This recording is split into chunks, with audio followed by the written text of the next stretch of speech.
This question's for Warren and Ajit. It's from Jeff Oyster. As a Berkshire and Tesla shareholder, I would like to hear your thoughts on the potential financial effects to Geico, assuming Elon Musk delivers on his fully autonomous driving goal. On Tesla's most recent earnings call, Elon said, if you've got at scale a statistically significant amount of data that shows conclusively that the autonomous car has, let's say, half the accident rate of a human-driven car, I think that's difficult to ignore. Assuming Elon succeeds in reducing accidents by 50% versus human drivers, wouldn't auto insurance rates fall to reflect the reduced underwriting risk, thereby adversely impacting Geico's revenues and float and perhaps margins too? Well, yeah,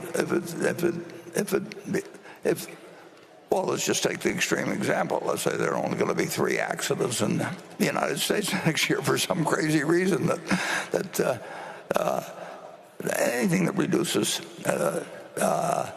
accidents is going to reduce costs, but that's been harder to do than people have done before. But obviously, if it really happens, the figures will show it, and our data will show it, and the prices will come down. There have been a lot of people talk about doing that in the past. I mean, General Motors used to be very big in the insurance business, and when Uber first started, they used some firm which now is, I think Ajit will confirm, they're close to bankruptcy now, aren't they, because of taking things on at the wrong prices? Is that true? Yep. Yeah. Insurance always looks easier than it is, and it's so much fun because you get the money at the start, and then you find out whether you've done something stupid later on. But it's a very tempting business when somebody hands you money and you hand them a little piece of paper. But really knowing whether if accidents get reduced 50%, it's going to be good for society, and it's going to be bad for insurance companies' volume. But good for society is what we're looking for. So far, this you might find kind of interesting. I mean, the number of people killed per 100 million passenger miles driven.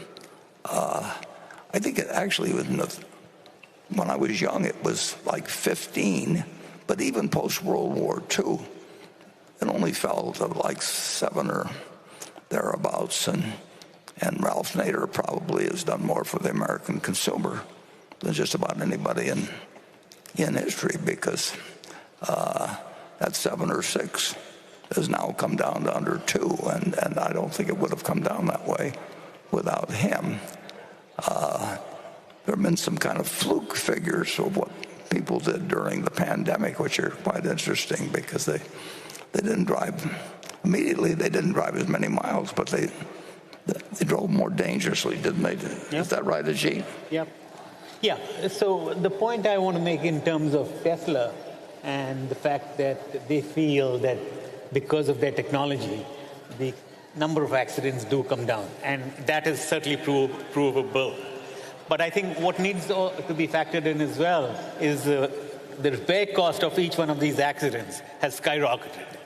So if you multiply the number of accidents times the cost of each accident, I'm not sure that total number has come down as much as Tesla would like us to believe. Tesla has been toying with the idea of writing insurance directly or indirectly, and so far it hasn't really sort of been much of a success.